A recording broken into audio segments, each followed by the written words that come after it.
Bonjour à toutes et bonjour à tous, bienvenue dans cette nouvelle vidéo où nous allons parler d'Oasis Network avec leur token Rose. On va voir qu'est-ce que c'est que Rose, à quelles problématiques ça répond dans le monde réel, et forcément on répondra à la question est-ce qu'on peut suivre ou non cette crypto-monnaie sur le court terme et sur le long terme. Alors c'est parti. Quelle est la problématique à laquelle s'attaquent Rose et Oasis Network? C'est assez simple à comprendre, mais c'est la protection des données des utilisateurs. Aujourd'hui, vous êtes utilisateur, vous allez utiliser des plateformes par exemple pour aller voir des vidéos de château ou pour choisir le restaurant dans lequel vous allez prendre ce soir, voire pour échanger avec des amis.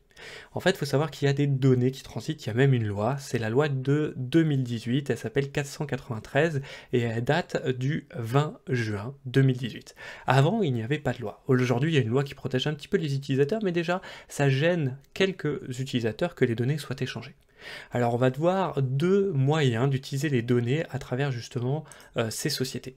Le premier, c'est que l'utilisateur utilise la plateforme, d'accord, par exemple vidéo de chaton, ou restaurant, ou partage entre amis, et ensuite ces plateformes vont réutiliser ces données un petit peu pour ce qu'ils appellent augmenter l'expérience utilisateur, c'est-à-dire vous proposer soit d'autres vidéos de chaton, soit des restaurants qui conviennent à votre moyen de consommer et ce qui vous plaise, mais aussi bien sûr de la pub. Alors déjà, là, il y a des utilisateurs qui tiquent un petit peu plus et qui disent, bah attendez, je comprends pas, en plus c'est les mêmes plateformes qui sont payées, c'est-à-dire qu'il y a des plateformes support qui viennent dire, bah vu qu'il regarde des vidéos de chatons, est-ce que vous pouvez pas lui proposer des pubs sur ma nouvelle litière pour chatons?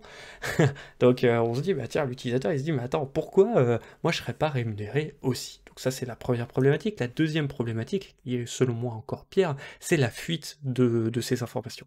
L'utilisateur va regarder des vidéos de chatons, jusqu'à présent il n'y a pas de souci, et cette société-là bah, va justement vendre des informations à Google en lui disant, bah tiens, par exemple, lui il adore les chatons, et donc quand vous allez passer à côté d'un bar à chat, Google va vous dire, hey, tu sais qu'il y a un bar à chat? En fait, il vous aide à consommer, et indirectement, c'est pas plus mal. YouTube dit, bah il regarde des vidéos de chatons à Facebook, et donc Facebook va vous proposer des groupes de chatons, en vous disant, bah non seulement vous avez des vidéos, mais peut-être que tu aimeras les groupes. En fait, il vous dirige vers la consommation, il dirige votre consommation et adapte les pubs en conséquence. Et en fait, c'est un réel problème parce que l'utilisateur, en fait, ne sait pas quelles données sont partagées, ni pourquoi, à quoi elles vont servir, est-ce qu'elles vont servir pour de la pub ou pour augmenter mon expérience client? Parce que moi, peut-être qu'en tant qu'utilisateur, j'estime que la pub, c'est pas forcément une expérience utilisateur, enfin ça augmente pas mon expérience utilisateur. Il y en a certains qui vont dire, mais moi ça nuit finalement même à mon expérience utilisateur. Et puis, dernière question, c'est justement à qui on partage ces données? Est-ce que c'est Google, Facebook, ou est-ce que c'est peut-être des sociétés qui me veulent plus du mal? Et c'est à ça qu'essaye de répondre Oasis Network. Alors, comment ils essayent d'y répondre? Bah, ils essayent d'y répondre par la blockchain. C'est-à-dire qu'au lieu que l'utilisateur soit en direct avec des sociétés, ça passe par une blockchain. Cette blockchain est publique, d'accord? Tout le monde peut aller voir les informations, mais surtout l'utilisateur peut aller voir ses propres informations et choisir par exemple de les crypter et de les effacer, ou de choisir qu'une certaine partie d'informations, par exemple, bah ouais, moi j'aime bien les vidéos de chat, je veux bien que tu me proposes des vidéos de chat, je veux pas que tu me proposes de pub, je veux juste que tu me proposes par exemple des vidéos de chat, mais c'est tout, tu me proposes pas de pub sur le reste. Moi j'aime bien regarder les chats mignons, mais je veux pas leur acheter une litière, d'ailleurs j'en ai pas de chat, et j'en veux pas, par exemple. Et donc l'utilisateur bloque ces données.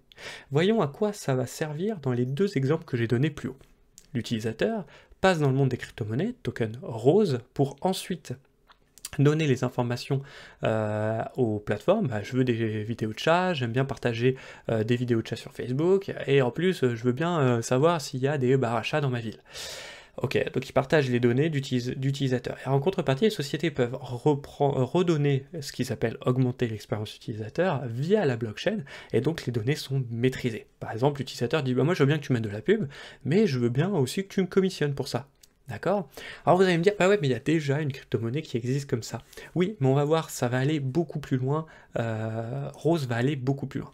L'utilisateur continue, bah, il passe toujours par la blockchain, mais cette fois-ci, vous savez, la fameuse fuite de données entre les sociétés elles-mêmes. Qu'est-ce qui se passe? Je veux que des vidéos de chatons, et je veux pas que tu me proposes autre chose. Je veux pas de groupe sur les chatons, et je veux pas non plus de bar à chat. Je ne veux que des vidéos de chatons. Donc si bien que la société, bah, ici YouTube, dit, bah ouais, mais regarde des vidéos de chatons, est-ce que je pourrais pas dire à Google, s'il te plaît?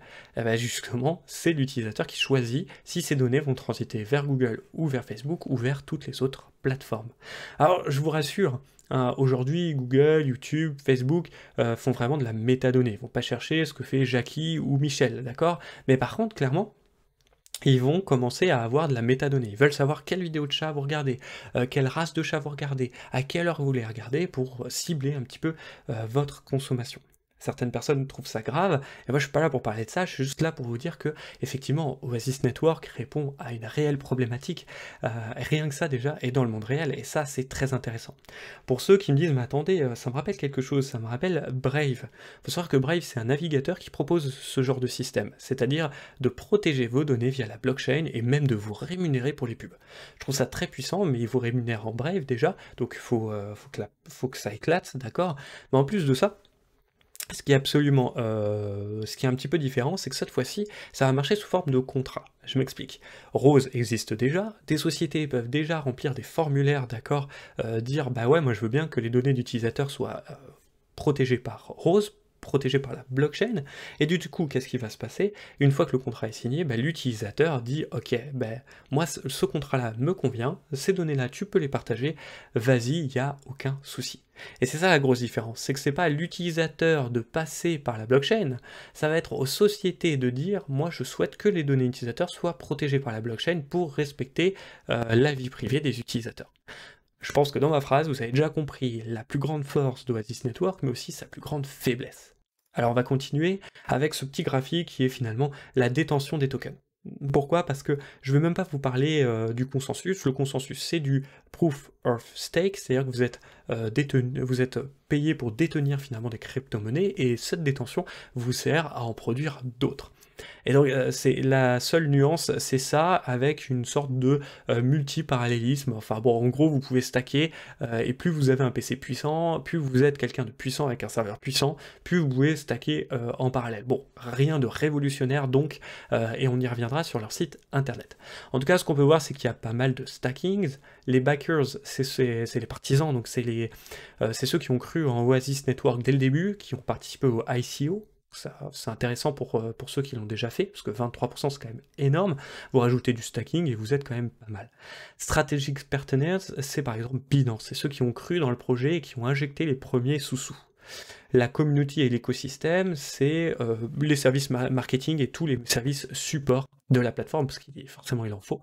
Fondation, c'est les parts d'Oasis Network sur le token, et Core Contribution, c'est les premières équipes de développement tout simplement, qui sont très intéressantes, mais on ira voir sur le site tout à l'heure. Alors par exemple, en partenaire, je pourrais vous montrer ça, c'est les partenaires officiels, aujourd'hui affichés sur le site, et on va aller voir tout de suite après. Il y a du Pantera, du Binance, qui sont des courtiers en crypto-monnaie, mais pas que. Et après, il y a quand même, il faut se méfier, mais des capital risqueurs, d'accord, des fonds d'investissement risques, qui sont aussi là-dedans.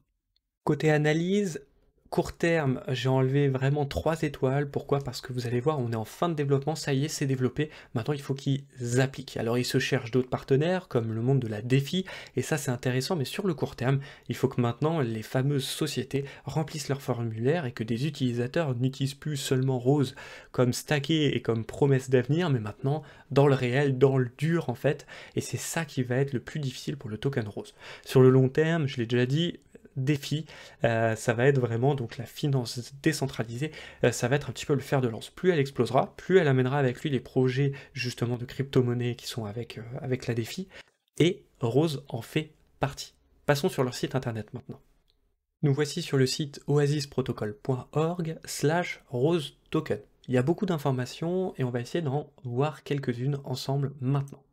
La première, c'est si le projet vous intéresse, allez tout en bas de la page et vous avez les groupes Slack, Telegram, Twitter, Discord et même YouTube. On va remonter maintenant et on va aller sur Technologie, Development, Portail. C'est parti. C'est là où vous avez le principal info technique sur Oasis Network via l'onglet Documentation. Même dans l'onglet Notes, vous avez pas mal de choses, surtout si vous voulez en devenir un. On va cliquer ici, et ici vous avez les généralités sur l'avancement du projet et justement le futur à plus ou moins long terme. En fait, c'est pas vraiment dit explicitement. Justement, on va voir tout ça. Comme on peut voir, on est à la fin de la roadmap, ce qui paraît normal. C'est-à-dire que maintenant, tout est lancé, il n'y a plus qu'à en gros. Et bien ce qu'il faut, c'est ces fameuses sociétés qui remplissent les formulaires et qui, du coup, protègent les données des utilisateurs pour que ça soit totalement transparent pour les utilisateurs. Un peu à la façon des cookies qu'il y a eu en 2018.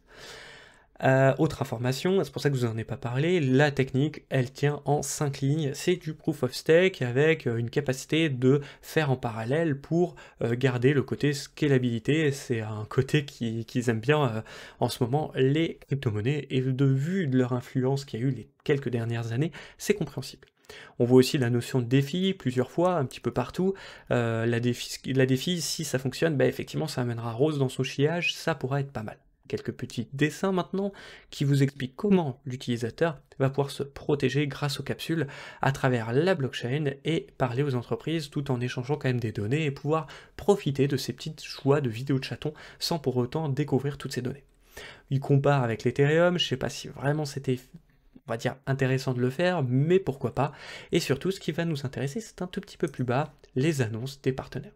Alors oui, il y a du Binance, oui, il y a des banques, mais on voit aussi BMW, quand même c'est pas mal, et on voit aussi des sociétés qui sont dans les VPN. Ces VPN sont des tunnels, en fait, finalement, qui vous permettent de vous protéger justement contre ces fuites de données. Donc c'est des logiciels à appliquer généralement. Maintenant, je crois que Mozilla en incorpore gratuitement, et il y a plein de moteurs de recherche qui vous permettent de le faire aussi. Je trouve que ça dénature un petit peu Rose, c'est-à-dire que je préférais que les entreprises signent d'elles-mêmes ce protocole finalement et que ça soit transparent pour nous, à la façon des cookies. Maintenant, entre ce que je préfère et ce qui va se passer, eh ben justement c'est là où ça risque de dénoter un petit peu. Alors parlons d'Oasis un petit peu, avec tous les outils de développement d'Oasis Network, Oasis Lab, d'accord? C'est impressionnant, je ne perds pas trop de temps dessus, c'était juste pour vous dire qu'Oasis, c'est quand même quelque chose d'énorme, et aujourd'hui, ça serpente un petit peu partout. Et plus la défi sera lancée, plus ça va grossir, et plus les projets aussi. Donc ça, c'est pas mal. Et la dernière chose qui m'a attiré l'œil, c'est l'équipe de contribution. On voit Apple, Google, Amazon, ça me ravit, hein, parce que Google quand même, aujourd'hui il y a des gens qui confondent le web avec Google, et Amazon détient des serveurs dans le monde entier. Donc s'il y en a deux qui prennent beaucoup de données, c'est quand même Google et Amazon. Donc si eux pouvaient justement protéger nos données, ça pourrait être pas mal. Harvard et Stanford aussi, Goldman Sachs quand même. Et en même temps, quand je vois l'équipe justement fondatrice, eh ben elles viennent justement d'Apple, Google, Amazon, Goldman Sachs, Harman et Stanford. Alors du coup, est-ce qu'ils n'ont pas eu le droit de mettre les intitulés des boîtes dedans? En tout cas, je trouve que c'est pas mal pour l'avenir. Du côté graphique, enfin pas grand chose à dire façon de parler, mais pas grand chose à dire sur le court terme. C'est simple, c'est apparu en novembre 2020, donc qu'est-ce qu'on voit? On voit qu'il y a eu des volumes, on a commencé à 0,041, et puis on finit aujourd'hui à une cotation d'à peu près 0,14. Je ne sais pas ce que ça veut dire, on va dire qu'il faudrait plus d'historique pour voir réellement l'influence de ces courbes et savoir un petit peu comment plus trader ça, mais je pense que c'est vraiment un projet sur lequel il faut se mettre aujourd'hui, pourquoi pas partir sur du stacking avec Binance par exemple, et ensuite laisser rouler pendant quelques mois, voire même quelques années pour voir ce que ça donne. Je pense qu'à une horizon de temps 1 an, ça pourrait être viable de garder ça dans son portefeuille, plus donc, du coup en mode holding. Voilà, j'espère que cette vidéo vous a plu, n'hésitez pas à mettre des pouces, à partager la vidéo si vous le souhaitez, et on se retrouve très rapidement pour une nouvelle vidéo. Prenez soin de vous et de votre capital. Ciao.